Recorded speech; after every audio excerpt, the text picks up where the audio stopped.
강사를 소개해 줘야 되는데 소개할 사람이 없으니까 자체 셀프로 소개하겠습니다. 조혜롱 목사입니다.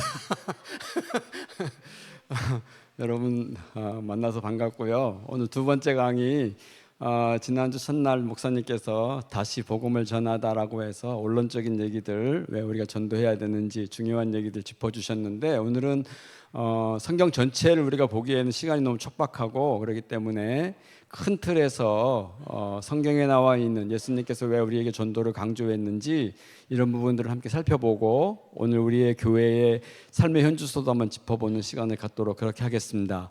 이렇게 하려고 그래요. 이제 조별 다 나눠졌거든요. 그 조별로 앉으셨기 때문에 지금이 2시 5분 전인데 제가 2시 45분까지 강의하고 난 다음에 한 15분 정도 서로 조별로 강의 듣고, 또 우리 교회가 어떻게 전도해야 되는지 이론적인 것이 아니라 실제적으로 좀 여러분이 우리 교회를 진단하고 앞으로 나가야 될 방향성들에 대해서 함께 토의한 다음에 각 조에서 대표 한 사람씩 짧게 한 1분 내로 발표하는 시간을 갖고 모임을 마치도록 그렇게 하겠습니다. 자, 성경과 전도, 소제목으로 제가 전도는 프로그램이 아니라 삶입니다 라고 하는 이렇게 소제목을 한번 잡아봤어요. 자, 여러분, 우리가 솔직하게 한번 대답해 봤으면 좋겠어요. 솔직하게 자신들 앞에서 손을 들어주시면 좋겠어요. 지금 죽으면 천국 갈 자신 있다.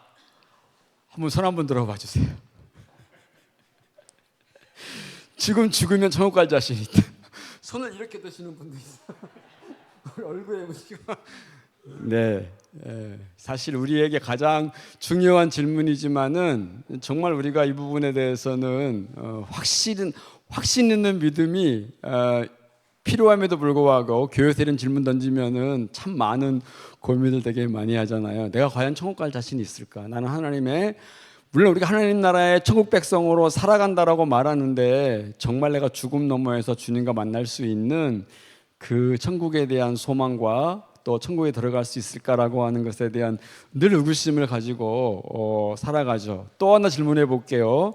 자, 천국에 들어갈 수 있습니까? 라고 질문했는데, 천국과 지옥이 있다라고 믿는 분 손 한번 들어보세요.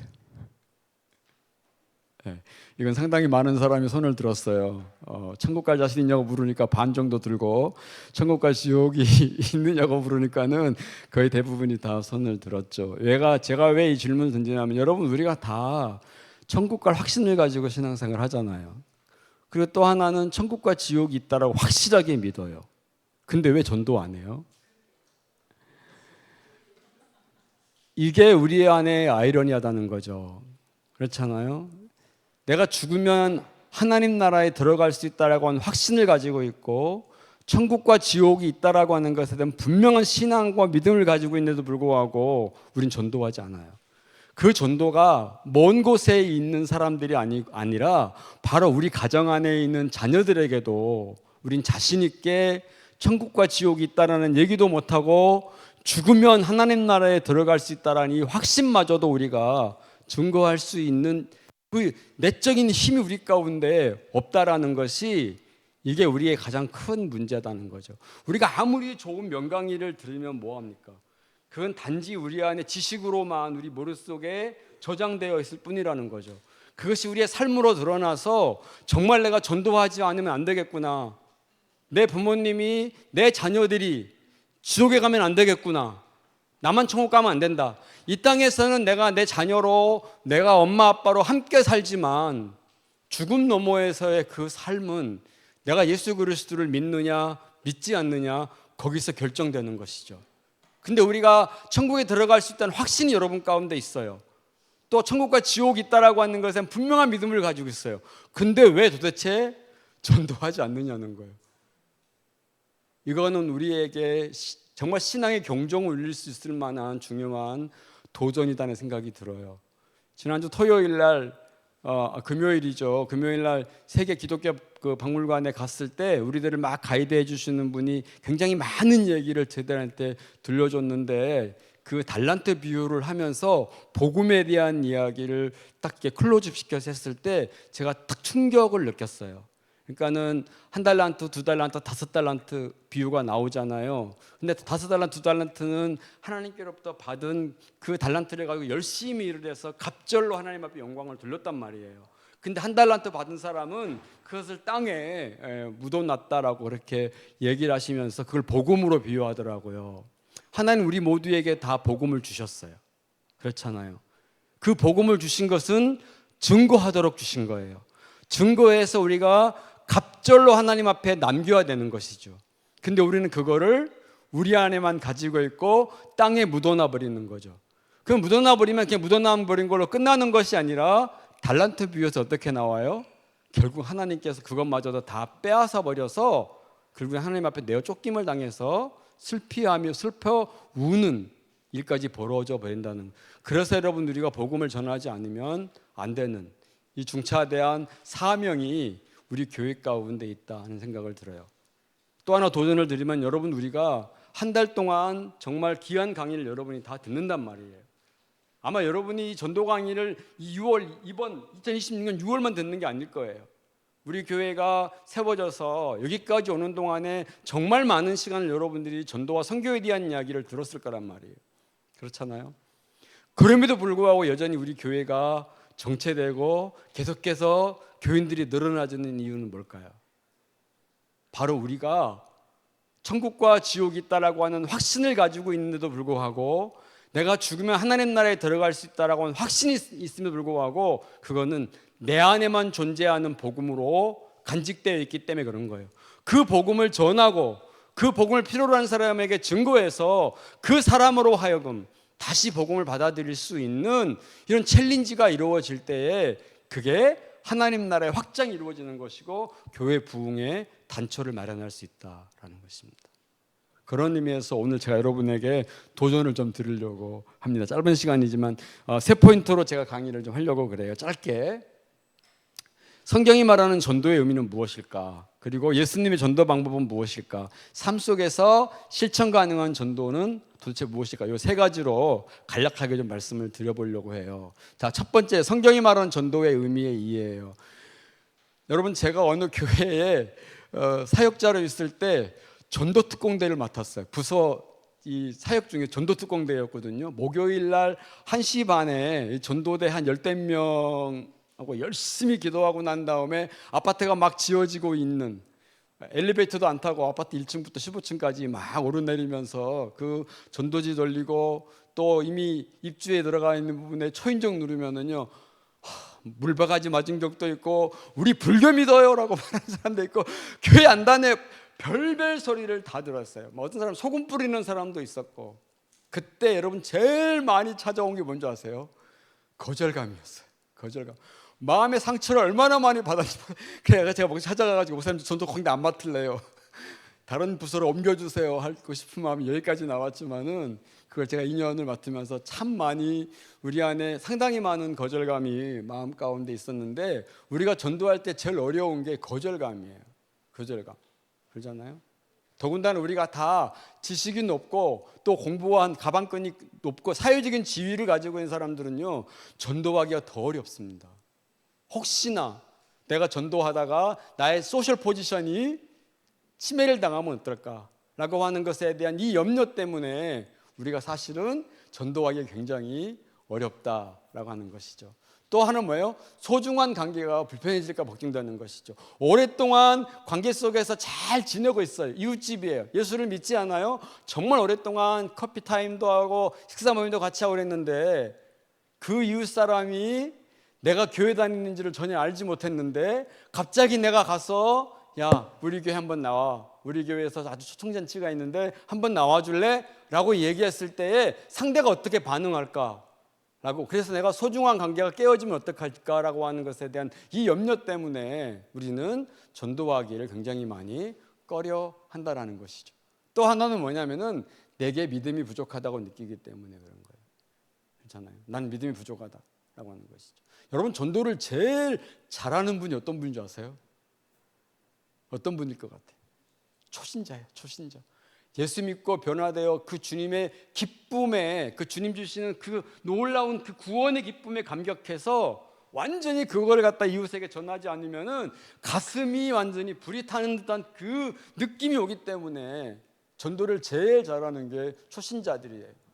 여러분, 우리가 주님의 첫사랑으로 돌아가야 합니다. 첫사랑으로. 내가 주님 처음 만났을 때 감격하며 뜨거워 눈물을 흘리면서 나의 죄를 용서해 준 그 주님의 은혜에 놀라워서 하나님 앞에서 몸부림쳤던 그 초심의 상태로 돌아가야 우리 안에 그 뜨거운 열정이 생기고 하나님 나라의 복음을 증거할 수 있는 그 열정이 생겨난다는 것이죠.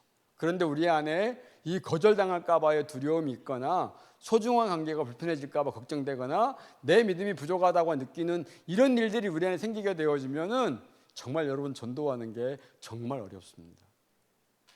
예수 믿으세요라고 하는 말 한마디 내뱉기가 돈 10,000원 빌려주세요보다 훨씬 어렵습니다. 솔직하게 얘기해 보세요.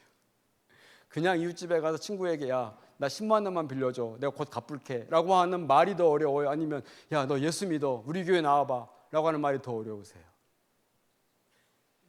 왜 대답 안 해요? 두 개 다 어려워요. 우리가 두 개 다 어려운 건 우리의 소셜 포지션 때문에 그러는 거예요. 소셜 포지션 때문에. 여러분, 우리의 소셜 포지션을 주님 앞에서 내려놓을 줄 알아야 돼요. 여러분, 하나님이 우리의 소셜 포지션 가지고 우리를 구원해 주는 게 아니에요. 우리의 소셜 포지션이 천국에 들어가는 티켓이 아니란 말이에요. 우리가 정말 예수님을 믿느냐 안 믿느냐 거기서 결정되는 거예요. 우리의 사회적 지위가 아니라 정말 내가 내 이웃에게, 내 가정에 있는 내 자녀들에게, 아니 내 친척에게 담대하게 그리스도의 생명의 복음을 증거할 수 있는 그 열정을 달라고 기도하세요. 어린아이처럼. 그리고 여러분 안에 그 초심이 회복되어져야 합니다. 네? 서목사님하고 저하고 뒤에서 이제 서목사님이 대단하신 거는 저는 아무리 봐도 교인의 이름이 생각이 안 나요. 근데 서목사님은 뒤에서 죄송해요. 여러분의 머리 뒤통수만 봐도 명단을 다 적어요. 제가 너무 안타까웠던 건 뭐냐면요. 교인의 수가 60, 61, 60. 2달 내내 60, 61, 60. 이건 무엇을 말하는 걸까요?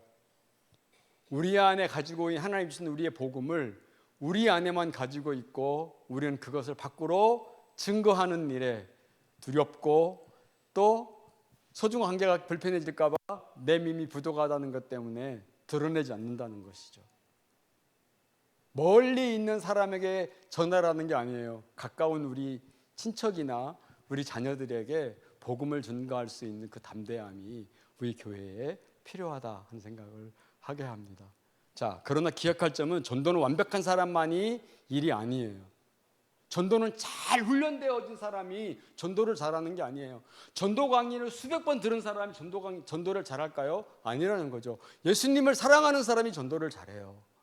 아멘 좀 하세요. 정말 여러분, 예수님을 깊이 사랑하면 사랑할수록 우린 자연스럽게 우리 입술에서 하나님을 소개하고 예수님을 전할 수 있는 담대함이 생기는 것이죠. 그래서 여러분, 이 6월 달에 이 전도 강의가 단지 여러분의 지식을 확장하는 그러한 세미나가 아니라 이 6월 한 달 동안 우리가 강의 듣고 난 다음에 나 가서 전도해야 되겠구나. 왜? 천국이 있잖아? 천국과 지옥이 있는데 나만 천국 가면 안 되는 거지. 내 자녀도 천국 가야 되고 내 어머니도 천국 가야 되고 내 아버지도 천국 가야 되는데 라고 하는 것은 그 불리듯 끌어오는 열정이 여러분 가운데 다시 살아나게 하실 줄로 믿습니다. 네. 이제 제대로 돌아가고 있어요. 아멘도 하고. 자, 두 번째, 전도는 하나님 아버지의 마음이에요. 하나님이 우리에게 요구하시는 마음이라는 거죠. 하나님이 세상을 이처럼 사랑하사 독생자를 주셨으니 이는 그를 믿는 자마다 멸망치 아니하고 어떻게 한다고요? 영생을 얻게 하라 하십니다. 이 말씀 믿는 사람 손 한번 들어보세요. 손 안 드시는 분은 도대체 뭐예요 이거? 여러분 다 믿잖아요. 다 믿어. 이 말씀 다 믿어요. 우리가 정말 많이 암송하는 구절이에요. 하나님이 세상을 이처럼 사랑하 독생자를 주셨으니 이는 저를 믿는 자마다, 그를 믿는 자마다 멸망치 않고 영생을 얻게 하심이라는 거예요. 영생, 영원한 생명을 우리가 수여받을 수 있는 제일 중요한 것은 예수 그리스도를 믿는 거예요. 여러분 다 예수님 믿잖아요. 그 믿는 믿음을 여러분 혼자만 가지고 있는 것이 아니라 이웃에게 전할 사명을 우리에게 하나님께서 주셨다라고 하는 것입니다. 자, 그런데 여러분 복음의 시작은 교회가 아니에요. 교회가 아니에요. 교회 사역이 아닙니다. 복음의 시작은 하나님의 사랑이다라는 거예요. 하나님이 세상을 이처럼 사랑하셨다라고 하는 것이 복음의 시작이요, 복음의 가장 큰 놀라운 소식이다라는 거예요. 하나님이 먼저 세상을 향해 마음을 여셨고 그 사랑이 십자가를 통해 흘러나왔다는 거예요. 흘러나왔어요. 하나님께서 그 아들 예수 그리스도를 버리심으로 말미암아 하나님께서 우리에게 대한 자기의 사랑을 확증하셨다고 말씀하고 있어요. 그렇잖아요? 우리의 전도는 이 거대한 흐름에 동참하는 것입니다. 내가 만들어낸 것이 아니라 이미 흘러오는 강물 속에 발을 담그는 것이 바로 이 전도의 중요한 것이고, 전도는 하나님 아버지의 마음이다. 하나님의 아버지의 마음이에요. 마음. 하나님이 제일 기뻐하는 마음이 뭐예요? 복음을 전하는 거예요. 복음을 전하는 거. 때를 얻든지 못 얻든지 복음을 전하는 거예요. 자, 이제 제 강의를 마치고 난 다음에 다음 주에 올 때까지요, 여러분이 10명을 만나서 10명, 직장에서 여러분 동료 다 만날 거예요. 그렇죠? 이건 여러분 자신과 약속하세요. 예 해놓고 나서 안 하면 하나님이 이놈 할 거예요. 예? 하나님 이놈 한다고요. 여러분 꼭 여러분 스스로가 마음에 다짐하고 이 강의 끝나고 나서 우리 다음 주 올 때까지 10명에게 예수님 믿으세요. 예수님 믿으세요라고. 이 요한복음 3장 16절을 여러분들이 그 사람들이 이해할 수 있는 언어로 바꿔서, 성경 얘기란 무슨 얘기인지 몰라, 예수 믿는 사람은. 그래, 예수 믿으면 영원한 생명을 얻을 수 있대, 예수 믿으면 천국 갈 수 있대 라고 하는 이 메시지로 바꿔서 10명에게, 딱 10명에게 여러분이 때를 얻든지 못 얻든지 그 사람이 어떻게 반응하든지 아무 상관없이 딱 10명에게 가서 전하고 오실 줄로 약속하시는 분만 손 들어주세요. 뭐야 지금 우리 교회 수준이 이 정도밖에 안 돼요? 다 드세요 빨리. 아니 부장님도 안 들어, 지금 안근사님도 다 들으셔야 돼요. 여러분이 10사람에게 만나, 그래야 얘기했잖아요. 돈 10만 원 빌려줄래? 예수 믿을래? 두 가지 중에 예수 믿을래라고 하는 말이 훨씬 어렵다고요. 왜? 우리 안에 훈련이 안 됐기 때문에. 그러나 이번 기회에 우리가 훈련도 하고 여러분 스스로가 복음을 전해보는 거죠. 이게 한 번 전할 때 정말 어려운데요, 한 사람에게 찾아가서 예수님 믿으세요 하고 난 다음에 그 담대함이 생기면은요 9사람은 순식간에 전할 수 있어요. 근데 첫 번째 만나서 전하는 그게 입이 안 벌어져. 정말 어려워요. 그러나 하나님 여러분의 입술을 주장해서 10명에게 꼭 복음을 전할 수 있는 기회를 열어주실 줄로 믿습니다. 네. 자, 두 번째, 예수님의 마지막 명령이 이 전도라는 사실이에요. 그러므로 너희는 가서 모든 민족으로 제자를 삼아 아버지와 아들 성령의 이름으로 세례를 베풀고 내가 너희에게 분부한 모든 것을 가르쳐 지키게 하라. 볼지어다 내가 세상 끝날까지 너희와 항상 어떻게 한다고요? 함께 있을 것이다. 함께 있을 것이다. 전도하는 자들에게 예수님께서 함께 하시게 한다고 말씀하셨어요. 복음을 전하는 일에 함께 하시겠다라는 거예요. 제가 어느 대학 때 선교단체에서 훈련받으면서 국내 노방전도를 나갔었어요. 그래가지고 그 엄청나게 많은 시장 사람들이 막 일하고 그 시장에서 큰 소리로 프리칭하는 게 이제 저한테 주어졌었거든요. 하필이면 제가 뽑혔어요. 근데 여러분 정말 여러분 하나님이 여러분을 사랑하십니다 라고 하는 이 말을 그 시장에 있는 많은 사람들 앞에서 프리칭해야 되는데 진짜 도망가고 싶더라고요. 주님 하필이면 왜 저를 뽑아주셨습니까? 이렇게 했는데 또 막 중보기도 해주시는 분들 때문에 진짜로 담대하게 한번 전할 수 있는 기회가 생겼어요. 근데 그게 한 번 하고 나니까 그 다음부터 용기와 힘이 생겨요.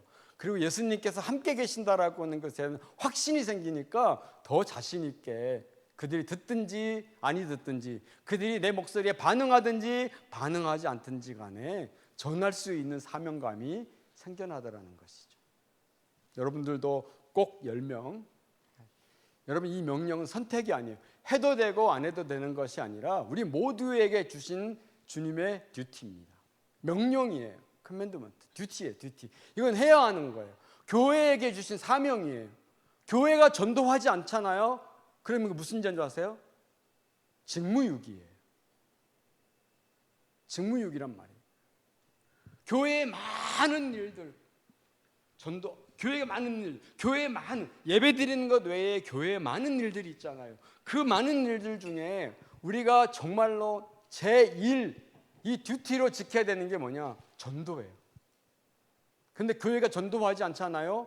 그거는 새사람 선교교회가 하나님 앞에서 직무유기를 하는 거예요. 얼마나 많은 사람을 교회에 초청해서 데리고 들어오느냐, 얼마나 많은 숫자가 교회에 늘어나느냐라고 하는 건 그건 차치하고라도 하나님께서 여러분 이 땅 가운데 보내셔서 하나님의 백성으로 살도록 부르셨을 때에 여러분 모두에게 듀티를 줬단 말이에요. 그게 뭐예요? 전도할 수 있도록, 복음을 전할 수 있도록 그것을 명령하셨다는 거예요. 그래서 이건 선택사항이 절대로 아니다는 거예요. 아시겠죠? 네? 네. 우리 김용 집사님만 큰 소리로 이해하지 아무도 이해 안 해. 도대체. 자, 예수님은 부활 후 승천하시기 전 마지막 말씀으로 제자들에게 이 사명을 맡겨주셨어요. 이 사명이죠. 우리가 해야 될 사명. 예수님의 12제자들에게만 예수님께서 명령하신 것이 아니라 오늘 우리에게도 주신 명령이라는 거예요. 우리 모두가 해야 될 주님의 커맨드먼트요, 듀티라는 사실을 우리 마음의 신비에 새기셔야 된다. 그리고 그 명령은 오늘 이 자리에 있는 모두에게도 동일하게 주어졌다라는 사실입니다. 네. 자, 여기 보면 이제 세 가지로 나눌 수 있는데 가서라는 말이 있어요. 그리고 제자를 삼아라는 말이 있고 함께하리라고 하는 요 단어들이 문장 안에 보이잖아요. 가서는 뭐예요? 안주하지 말고 어디로 나가라고요? 세상 속으로 나가라는 거죠. 자, 여러분이 속한 세상은 어디일까요? 여러분이 속한 세상, 직장일 수 있어요. 또 하나는 뭐예요? 예수 믿지 않는 가정에서 예수 믿는 며느리로 살면서 여러분들이 살아가는 그곳이 세상일 수 있어요. 또 학교 선생님은 학교가 세상일 수 있어요. 또 직장에서 일하는 분들은 그 직장이 세상일 수 있단 말이에요. 주님이 우리에게 명령했어요. 가라 라고 말했어요. 우리나라를 떠나서 다른 나라로 가라고 말한 것이 아니라 여러분이 속한 그 회사나 사회 속으로 들어가라라고 말씀하셨다는 사실입니다. 자, 또 하나는 뭐냐면 단순한 제자로 삼으라는 단순한 전도가 아니라 관계를 통해서 양육하도록 우리를 부르셨다라는 것이죠. 지금 가장 어리석은 전도의 방식이 전도지 돌리는 거라. 저도 몇 번 받아요. 그러면 제가 그냥 받으면서 수고하십니다라고 인사하거나 제가 어느 교회 다닙니다라고 말하죠.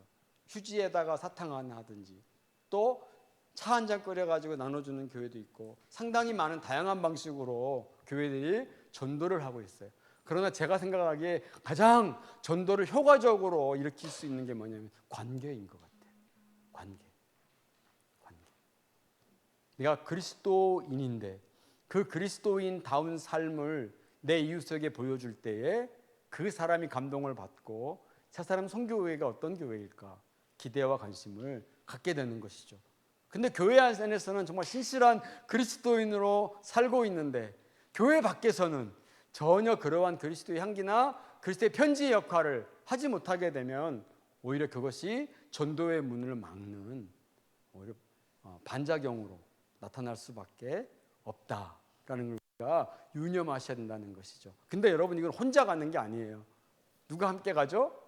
예수님께서 세상 끝날까지 너희와 함께 하시겠다라고 못을 박아 놓으셨어요. 못을 박아 놓으셨단 말이에요. 이 못은 우리의 힘으로 뺄 수 없는 못이에요.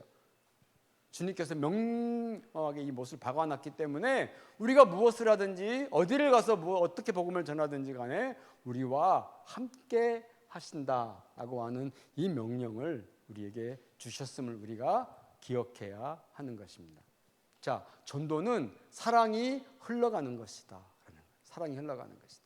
우리는 보고 들은 것을 말하지 아니할 수 없다라고 하는 말. 전 이 말이 참 무섭기도 하지만 정말 은혜스러운 거예요. 뭐예요? 우리가 보고 들은 것. 여러분 개인적으로 보고 들은 것이 있잖아요. 주님께서 여러분 가운데 행하신 일이 있을 거예요. 그러잖아요. 여러분 개인은 다 개인의 스토리가 있어요. 주님과 만난 극적인 스토리가 있단 말이에요. 그렇잖아요.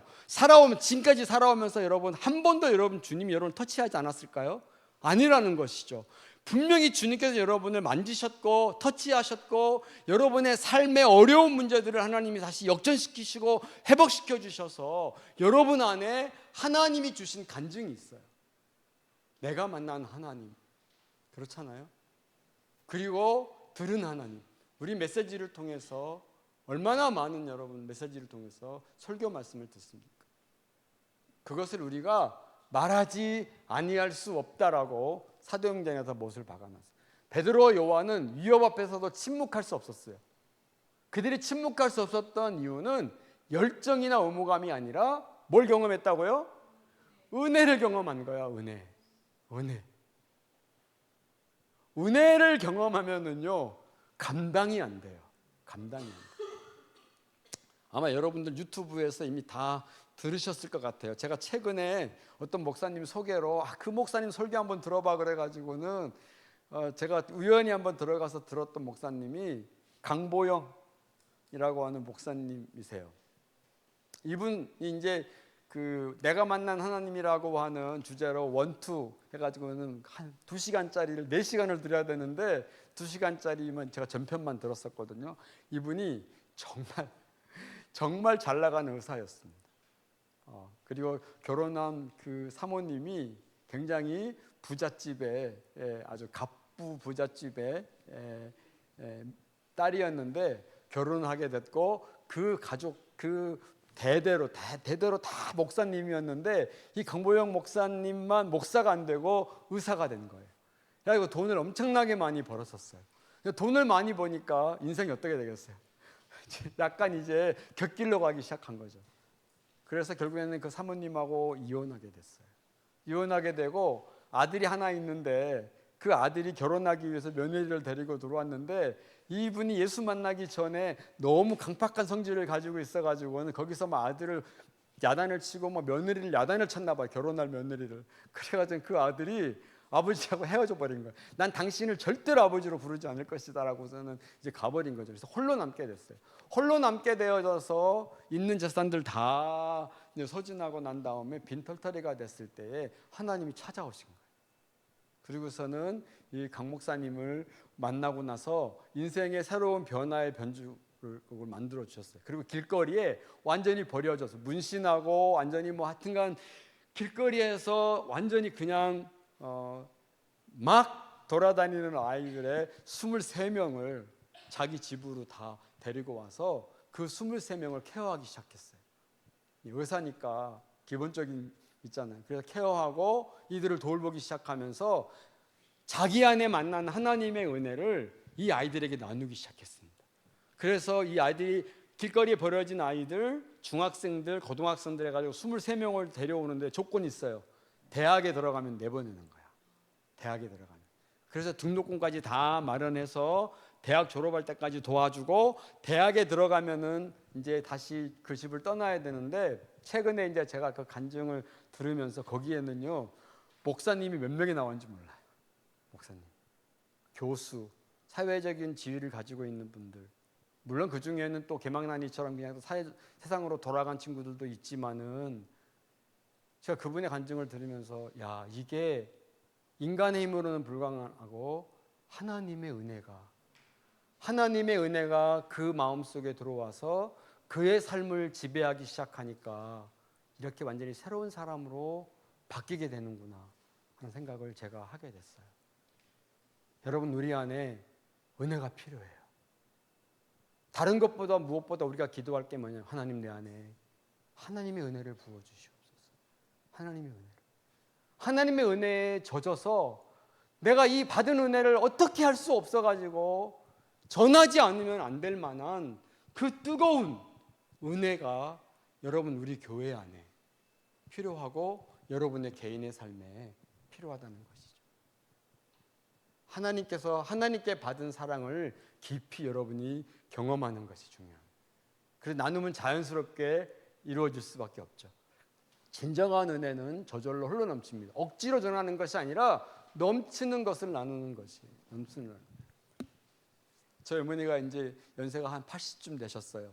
뭐 오랫동안 병상에 누워서 굉장히 많이 이제 힘들어 하시는데 늘 기도하시는 분인데 제가 목사잖아요. 성경도 제가 더 잘 알아요. 신학 공부도 제가 더 많이 했어요.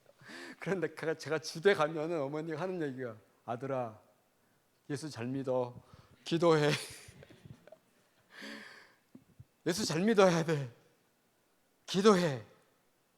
그 말이 얼마나 그 언어가 거칠고 이게 정말로 세련되지 않은 언어지만은요, 그 어머니가 정말 기도하고 그리고 하나님 앞에서 몸부림치는 신앙으로 살아가고 있는 걸 제가 알기 때문에 그 어머니가 던지는 단순한 메시지가 제 심금을 울려요. 네. 여러분 안에도 그러한 하나님께서 이 받은 사랑을 흘려보낼 수 있는 은혜가 있기를 간절히 바랍니다. 네. 자, 전도는 사랑에서 시작된다라는 것이죠. 예수님은 전도하기 전에 먼저 사랑을 하셨어요. 사람을 사랑하셨어요. 그분에게 사람들은 전도 대상이 아니라 어떤 영혼이라고요? 사랑할 영혼이었다. 사랑할 영혼. 여러분, 예수님이 삭개오를 만나가지고는 야, 너 하나님 믿어 이렇게 말했어요? 아니라는 거죠. 예수님께서 사마리아 여인을 만나가지고는 야, 하나님 믿어 이렇게 말하지 않았다라는 거죠. 예수님께서 세리와 죄인들을 만나가지고 하나님 믿으라고 말하지 않았다라는 거죠. 예수님은 자신이 가진 이 고귀한 사랑을 그들에게 나눠주게 되어지고 그 사랑으로 말미암아 그들이 자연스럽게 하나님 백성이 될 수 있는 놀라운 은혜가 현장에서 이루어졌다라는 것이죠. 삭개오나 사마리아 여인이나 세리와 죄인들의 이 모습을 보면은 자연스럽게 여러분 우리가 알 수 있어요. 특별히 사마리아 여인을 보면 사회적으로 소외된 여인에게 예수님 먼저 물을 구하셨다라는 것, 차별 없이 먼저 다가가신 사랑이었다라는 것, 차별 없이. 교회 안에서 버려야 될 제일 중요한 게 뭐예요? 차별이에요. 차별. 우리가 교회뿐만 아니라 교회 밖에서도 마찬가지로 예수 믿지 않기 때문에 우리가 차별하기 시작한다면요, 그들은 하나님을 알 수 있는 방법이 전혀 없다라는 사실도 우리가 잘 간직해야 됩니다. 세리와 죄인들 보면은 예수님은 죄인들과 함께 식사하셨다는 거예요. 그들이 변하기 전에 먼저 그들과 함께 하셨다는 것도 우리가 기억해야 합니다. 자, 전도는 어디서 일어난다고요? 전도는 어디서 일어나요? 삶의 현장에서 일어난다. 삶의 현장에서. 예수님은 회당이나 성전에서만 말씀하지 않으셨다라는 거죠. 사람들이 살아가는 바로 그 자리에서 복음을 전하셨다라는, 복음을 전하셨다라는 거죠. 예수님께서. 그리고 우리의 일상도 전도의 현장이 될 수 있다라는 것이죠. 그렇잖아요. 여러분, 복음이 전해지는 곳이 어디예요? 세상이라는 거죠. 우리가 서 있는 삶의 현장, 여러분의 직장, 또 직장에서 만나는 동료들, 하나님 믿지 않는 사람들, 그 사람들에게 여러분 우리가 전도할 수 있는 제일 좋은 환경이라는 것이죠. 그렇잖아요. 여러분들이 혹시 오너라면, 회사의 오너라면 훨씬 더 전도할 수 있는 운신의 폭이 더 넓겠죠. 인도네시아가 여러분 이슬람 최대 국가잖아요. 그런데 이제 거기 기업들이 상당히 많이 있어요. 한국의 기업들이. 근데 기업이 많은데 어느 이제 제가 알고 있는 장로님이 한 300명 정도 되는 그 작은 중소기업을 인도네시아에서 운영을 하게 되는데 현지인 직원들을 뽑아야 되잖아요. 뽑아야 되는데 이제 공고를 냈어요. 공고를 냈는데 그 공고의 한 면에 뭐냐면은 우리 회사에 취직하는 사람은 예수님을 믿어야 됩니다라고 썼으면요 아마 그 회사 불났을 거예요. 이슬람 사람들이 와가지고 불 지르거나 완전히 했을 거라는 것이죠. 그런데 이분이 참 지혜로운 분이셨어요. 우리 회사에 들어오시는 분들은 우리 회사가 매일 아침 9시부터 10시까지 예배를 드리는데 당신이 이슬람 사람이어도 그 예배는 꼭 참석해야 합니다. 그 조건에 맞는 사람만 뽑겠습니다. 했던 거예요. 여러분 얼마나 지혜로워요. 그러니까는 자기가 인도네시아 사람인데 인도네시아의 직장에 들어가서 일하게 되면 한 달에 20만 원밖에 못 벌어.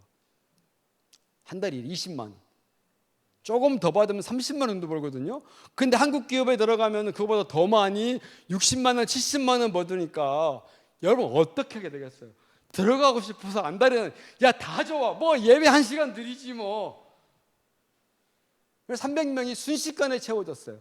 근데 그 채워진 사람들이 자기가 이슬람 신도인데 얼마나 힘들겠어요. 그래도 여러분 매일 아침 9시부터 10시까지 그 예배 드리는 자리에서 꼼짝없이 예배를 드리는, 여러분 어떤 일이 벌어진 줄 아세요? 어떤 일? 전도가 됐어요. 그리고 개종하는 일이 이루어졌다라는 것이죠. 또 하나 제가 말씀을 드리고 싶은 거는 인도네시아에 그거 완전 이슬람 강성 지역이었어요.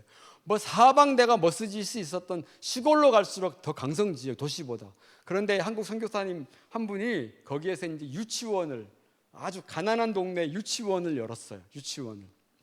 근데 그 유치원의 특징이 뭐냐면, 그 동네에 이슬람 유치원도 있고 여러 유치원이 있는데, 그 유치원 특징이 뭐냐면 우리 유치원에 입학하는 사람들은 영어를 가르쳐 줍니다 라고 하는 게 하나의 전략이었어요. 그리고 또 하나는 뭐냐면은, 아까 그 장로님처럼 우리 유치원에 입학하고자 하는 사람들은 우리 유치원이 정한 여러 가지 규칙이 있는데 아침 9시부터 10시까지 예배를 드려야 됩니다. 그리고 성경 구절 300구절을 1년 내에 외워야 합니다 라는 것이 얼마나 이게 지옥 같은 듀티였죠.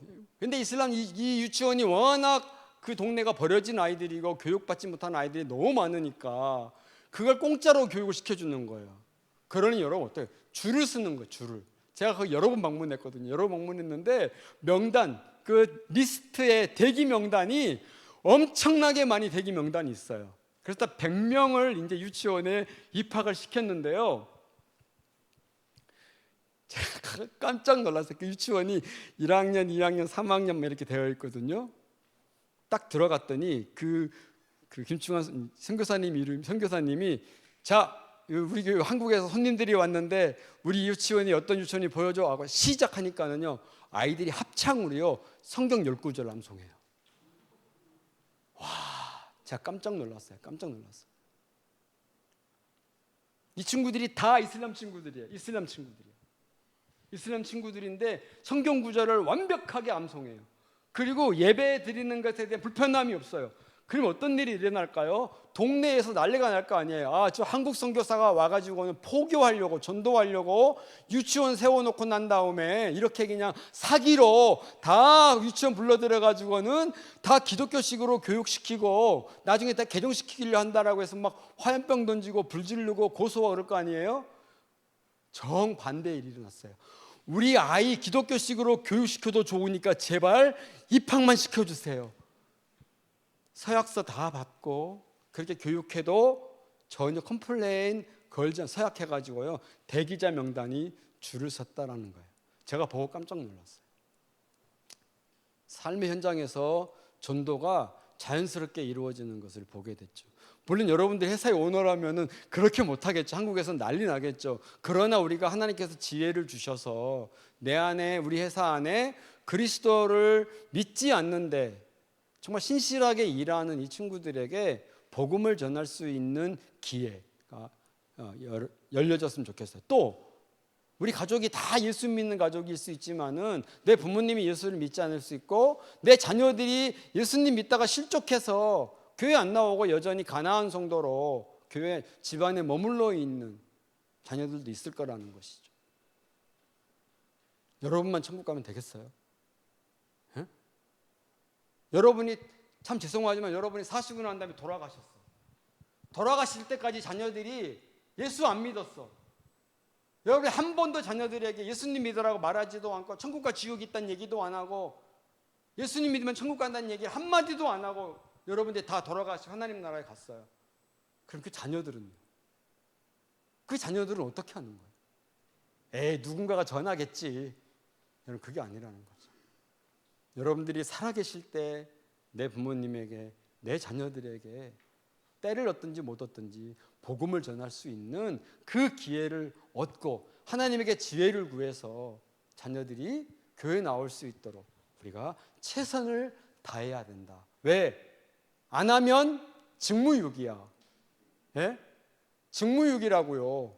좀 심각해셔야 돼. 직무유기라고. 하나님 앞에서 직무유기란 말이에요. 제가 야단치고 있는 거예요 지금.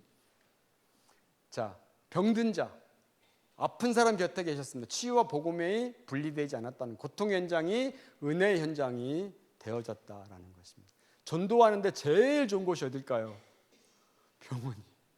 또 아파서 오랫동안 누워 계시는 분들에게 이분들은요 정말 지푸라기 하나로 잡고 싶은 심정이에요. 어머니가 이제 병원에 진료가 있어서 갔었는데요, 아들하고 그다음에 딸하고 아들하고 엄마하고 이 아버지가 세 사람이 이렇게 앉아 있어요. 근데 아버지가 여기다 호스도 끼고 머리는 다 깎아서 오랫동안 이제 병상에 누워 계셨고 병의 차도 때문에 엑스레이를 찍으려고 왔고 찍고 난 다음에 이제 의사와 상담하기 위해서 기다리는 순간이었어요. 근데 제가 거기서 이 아들이 이 아버지에게 아버지 이제 예수 믿어야 합니다. 예수 믿어야 합니다. 라고 하는 이야기를 아주 진지하게 전하는 그 모습을 보고 제가 앉아서 중보기도 했어요. 하나님, 저 아들이 지금 예수님을 이 아버지에게 전하고 있는데 아버지 안에 감동이 되게 해주세요 하고 기도했어요. 여러분의 부모님이 예수님 믿지 않는데 돌아가시면 그럼 어떻게 해요? 누가 책임지는 거예요? 살아생전에 복음을 전하고 자녀들이 살아있고 여러분들이 살아있을 때에 때를 넣든지 못 얻든지 복음을 전한다는 것. 병자들에게 가서 복음을 전할 때에 가장 효과적으로 복음을 전할 수 있는 또 다른 기회가 열릴 수 있다라는 것이죠. 자, 전도는 듣는 것에서 시작된다. 예수님 전도 방법 중에 하나는 예수님 말씀하시기 전에 먼저 들으셨다라는 거죠. 그래서 장님이나 나병 환자의 부르짖음, 혈류병 여인의 간절한 마음, 삭개오의 외로움, 예수님이 그들의 이야기를 먼저 받아 주셨다는 사실이에요. 자꾸 저희 어머니 이야기면 죄송한데 어머니가 사는 아파트에 아들 둘이가 있었어요. 아들 둘이가 지금 딱 대학생이래요. 근데 둘이가 다 한꺼번에 죽어버린 거야. 그래가지고 이 어머니가 집에를 못 돌아가요. 집에 가면은 그 아들 때문에 너무너무 그 슬픔에 빠져가지고는 그래서 그 아파트 주위를 막 배회하고 그리고서 유일한 게 뭐냐면은 밖에서 돌아다니면서 깨진 항아리나 이런 것들을 다 주워와가지고 그 아파트 주변에다 화단을 만들었어요. 혼자 화단을 쫙 만들어가지고 거기서 물을 주고 그리고 그 꽃을 바라보면서 삶의 위안을 막 달래고 있는 그 한 60 조금 넘은 이 아주머니를 제가 이제 매일 한 번씩 만나거든요. 갈 때마다. 그래서 아주머니 너무 이 꽃이 예뻐요라고 얘기를 하고 정말 이렇게 어떻게 이렇게 잘 가꾸십니까라고 제가 늘 이렇게 격려도 하고 그러거든요. 근데 들었어요. 아주머니 어떻게 이렇게 꽃을 잘 가꾸십니까라고 얘기를 하니까 그 얘기를 하는 거예요. 아들 둘이가 있었는데 한꺼번에 다 잃어버렸고 내가 집에를 못 돌아갑니다. 집에를 못. 그 슬픔 때문에 어떻게 가만히 앉아 있지를 못한대요. 그 아들들이 생각나가지고 제가 마음이 참 애렸어. 너무너무 아팠고 그래서 그 꽃 한 송이를 심었는데 아침에 심었는데 이제 꽃이 이렇게 딱 시들어 있는 거예요. 시들어 있어가지고 제가 속으로 이 꽃이 저 아주머니의 마음이구나 하는 생각을 이제 하고 있었거든요. 그래서 저녁에 왔는데 그 꽃이 활짝 피어 있는 거예요. 그래서 제가 사진을 딱 찍었어. 그래가지고 제 핸드폰에 바탕화면에 딱 깔아가지고는 아주머니를 만나가지고 제가 아주머니가 심은 이 꽃을 제가 제 핸드폰에 바탕화면에 깔아놨어요. 이거 아주머니 마음 같아요. 라고 제가 아주머니한테 그 따뜻한 말을 전했더니 아이고 아저씨 너무 고마워요. 참 친절해요. 라고 얘기를 하더라고요. 제가 이제 교회 다니라고 얘기하려고 그래요. 네. 처음부터 교회 다니라면 딱 거절하거든요. 근데 우리가 관계를 열고 그 얘기를 들어주고 아픔이 무엇인지를 들어주고 그러면서 차츰차츰 그 사람과 좀 친해지고 그러면서 우리가 예수님을 소개하고 우리의 영혼과 우리의 삶을 회복시킬 수 있는 예수님이 계시는데 제 얘기 한번 들어보시겠어요? 제가 만난 예수님 들어보겠어요? 저도 삶에 참 어려움이 많았는데 하나님 만나고 회복되고 지금은 행복하게 살고 있어요. 이렇게 전할 수 있는 기회가 열려진다는 사실입니다. 자, 전도는 듣는 거예요. 들어주기가 제일 중요하다는 거죠. 오늘날 사람들은 완벽한 설교, 여러분들이 막 만나가지고는 유창한 설교로 감동을 주려고 하면 안 된다는 거예요. 진실한 공감을 원하는, 진실한 공감. 그냥 얘기하면은 끄떡끄떡만 해주세요. 그래, 끄떡끄떡. 귀찮아가지고 기막는 게 아니라 끄떡끄떡 해주고 관계 터주고 그러면은 자연스럽게 전도가 되어진다는 것이죠. 나의 신앙의 언어를 강요하기보다 먼저 그 사람의 이야기를 들어주는 것이 뭐의 시작이다? 전도의 시작이다. 전도의 시작이다. 들어주기, 판단 없이 그 사람의 이야기를 경청하는 것, 이해하기, 그 사람의 상황과 감정을 공감하는 것, 나누기, 준비된 마음의 복음을 자연스럽게 나누는 것. 전도하고 복음 전해서 우리 교회에 데리고 오려고 하는 그 욕심으로 전도하게 되면은 뭐가 발생하는지 아세요? 조급함이 생기는 거야. 조급함이. 그래서 오히려 더 반감이 일어나서 이 사람이 나를 전도하려고 하는구나라고 마음을 밀어내는 것이죠. 그런데 그분의 이야기를 듣고 나도 당신처럼 똑같은 어려움에 처해서 정말 인생을 포기하고 싶었는데 내가 예수님 만나고 이렇게 새로 와서 변화됐는데 내 얘기 좀 들어봐. 그러면 그것을 그 상대방이 전혀 예수님을 모르기 때문에 교회 언어가 아니라 그 사람이 이해할 수 있는 언어로 계속 들려주게 되어지면 김윤경이라는 이분도 나랑 똑같은 삶의 어려움을 겪었구나. 그런데 어떻게 저렇게 용기를 갖고 이렇게 살 수 있을까? 저를 변화시킨 게 뭐지? 궁금증이 생기게 되어지고 한 번, 두 번 만나다가 나를 변화시킨 분을 소개하고 싶어. 예수님이야. 이렇게 하게 되면 마음의 문을 열고 교회에 나올 수 있는 여지가 훨씬 더 많이 마련된다는 사실이에요. 믿으십니까? 졸지 마세요. 다 끝났어요. 5분이면 끝납니다. 이제 이렇게 진지하게 얘기하는데도 졸아. 저 초대교회의 전도 공동체의 공동체가 복음이다. 공동체. 여러분, 새사람 선교회의 공동체가 너무 중요하다는 거예요. 사도행 2장에 보면은 초대교회 전도는 특별한 프로그램이 여러분 아니었어요. 뭐 엄청난 프로그램을 만들어가 전도한 게 아니란 말이에요. 그들이 함께 살아가는 방식 자체가 복음이었다는 것이죠. 함께 살아가는 방식. 사람들은 그들의 말을 듣기 전에 먼저 그들의 사랑을 보았어요. 여러분, 이거 정말 중요해요. 예? 내 안에 있는 사랑을 이웃에게 나눌 수 있는 것. 말보다 뭐가 먼저 가야 돼? 사랑이 먼저 가야 돼. 사랑이 먼저 가야 돼. 내가 떡을 맛있게 만들었으면 이웃집에 초인종 눌러서 정말 보기 싫은 원수여도 마지못해서 떡 하나 나눠줄 수 있는 그 사랑의 마음을 나누게 되어지면 자연스럽게 그게 전도의 문을 열 수 있는 중요한 효과를 가져올 수 있다라는. 초대교회가 그랬어요. 떡을 나누고 함께 모일 때마다 떡을 나누고 물건을 통용해서 쓰는 이 공동체가 여러분 초대교회 공동체였다는 것이죠. 우리 교회가 좀 그런 교회가 되었으면 좋겠어요. 우리 교회 밥 너무 맛있잖아요. 예? 가만히 보면은요, 예배 끝나고 안 가는 이유가 집에 가면 밥 못 얻어 먹으니까 주일날 맛있는 점심 먹고 가기 위해서. 농담이에요. 여러분, 우리 교회 밥 정말 맛있잖아요. 맞아요. 정말 맛있어. 제가 세상에서 먹어본 밥 중에 너무너무 제일 맛있는 밥이에요. 이 맛있는 밥을 함께 나눌 수 있는 그 멤버가 우리 교인만 되어서는 안 된다는 거예요. 우리 교회 참 밥 맛있어요. 한번 와서 같이 먹어요 라고 이렇게 전할 수 있으면 좋겠어요. 그래서 그 밥을 통해서 전도가 이루어질 수 있도록. 공동체는 초대교회 공동체는 식사 공동체였어요. 물건을 서로 나누는 공동체였다는 것이죠. 물건을 팔아 필요한 사람에게 나눠줬죠.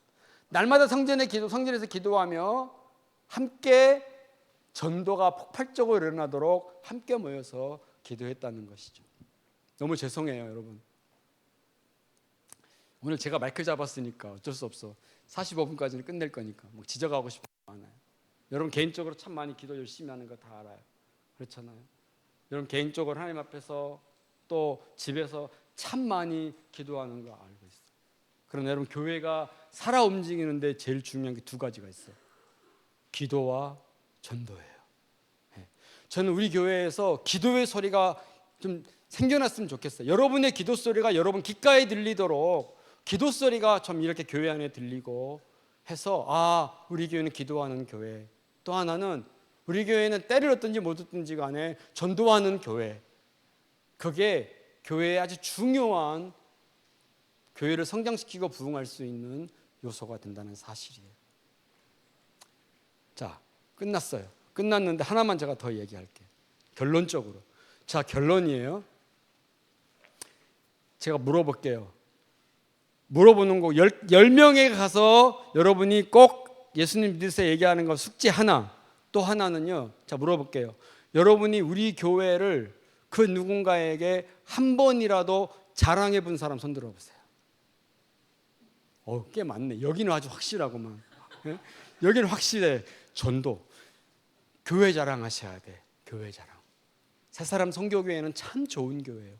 새사람 선교교회는 말씀이 정말 좋고 담임 목사님이 참 인격적이시고 교인들이 정말 서로 사랑하고 한마음이 되어져 있는 교회예요. 우리 교회 한번 와보세요. 교회를 자랑해야 돼. 교회를 자랑해야 되고 담임 목사님을 자랑해야 돼요. 그리고 우리 교회 권사님 자랑해야 되고 장로님 자랑해야 돼요. 그래야 그게 전도가 되는 거예요. 우리 교회 오지 마세요. 우리 교회 오지 마세요. 그 김 권사님 난리치고 오지 마세요. 맨날 그냥 교회 시끄러운 소리만 나오고 분쟁만 일어나고 싸움만 있는 교회예요. 여러분, 우리 교회 과거를 여러분 다 알고 있잖아요. 우리 교회가 어떤 과거 역사를 가지고 있는지 다 알고 있어요. 왜 우리 교회 젊은이들이 다 교회를 떠났을까요? 우리 교회 안에 아픔에 대한 그 트라우마가 있기 때문에 그런 거예요. 이제는 우리가 여러분 그 벽을 허물 때가 됐어요. 이제는 그 벽을 허물고 하나님이 여러분에게 주신 마지막, 하나님 나라 가기 전에 마지막 사명은 뭐냐? 전도하고 복음 전하고 여러분의 가족에게 복음 전하고, 그래서 이 교회를 다음 세대에게 물려주고 여러분의 이 신앙의 향기가 또 다른 세대에게 계속해서 계승되어져서 새사람 선교교회가 계속해서 부흥하고 성장하도록 여러분이 그 터전을 마련해주고 하나님 앞에 가야 합니다. 네, 하나님께서 하나님 나라에 가서 가장 큰 상급을 주시는 분들이 있어요. 어떤 사람? 복음 전하고 전도하는 사람이에요. 상 받아야지 하나님 나라에 가가지고. 그렇지 않나요? 개털 모자 받으면 돼, 안 돼? 개털 모자, 개털. 응? 야, 너 충성된 종하고 위에 멜루관 금멜루관 줘야 되는데 얘 딱 개털 모자 하나 써. 개털 모자 좀 쓰면 안 돼, 안 돼. 우리 모두가 다 개털 모자 받으면 안 된다는, 하나님 앞에 가가지고. 예? 금멜루관 받고 의의 멜루관 받고 칭찬의 멜루관 받을 수 있는 제일 좋은 거는 때를 얻든지 못 얻든지 생명의 복음을 증거하는 것입니다. 저는 우리 교회가 이 6월 한 달 동안 이 세미나를 통해서 그냥 세미나로 끝나고 세미나 끝났다라고 해서 그냥 1년이 또 지나가는 게 아니라 여러분 마음속에 도전이 일어나고 전도가 분리도 일어나고 때를 얻든지 못 얻든지 간에 복음을 전해서 어떻든지 간에 우리 다 하나님 나라 가잖아요. 근데 교회에 젊은이들이 없어, 아이들이 없어. 그럼 교회는 어떻게 되겠어요? 문을 닫는 거예요. 안타깝지 않아요? 그게 여러분에게 아버지 어머니들에게 주신 하나님의 마지막 사명입니다. 그 사명의 경각심을 갖고 전도가 폭발적으로 일어나는 은혜가 우리 교회에 가득하기를 주님의 이름으로 축복합니다. 기도하겠습니다. 하나님 감사합니다. 오늘 부족한 종이 성경과 전도에 대해서 하나님 같이 말씀을 나누었습니다. 하나님, 이 교회 하나님의 교회입니다. 하나님이 주인 되시는 교회입니다. 하나님, 새사람 선교교회를 사랑하여 주옵소서. 하나님이 교회 안에 신앙생활하고 있는 모든 주의 성도님들을 사랑하여 주시고 그 사랑을 하나님 이웃에게 전할 수 있는 담대함도 저희 가운데 부어주셔서 하나님, 전도가 폭발적으로 일어나 다음 세대를 이 공간에 채워가는 그 사명을 마지막으로 주님 앞에 이루어 드릴 수 있는 성도님들 다 될 수 있도록 축복하여 주옵소서. 우리 구주 예수님의 이름으로 기도하옵나이다. 아멘. 네, 감사합니다. 네, 조별로 나누어서 15분 동안 한 55분, 56분까지만 좀 토론하고 난 다음에 조장 한 사람씩 뽑아서 발표하고 마치도록 그렇게 하겠습니다.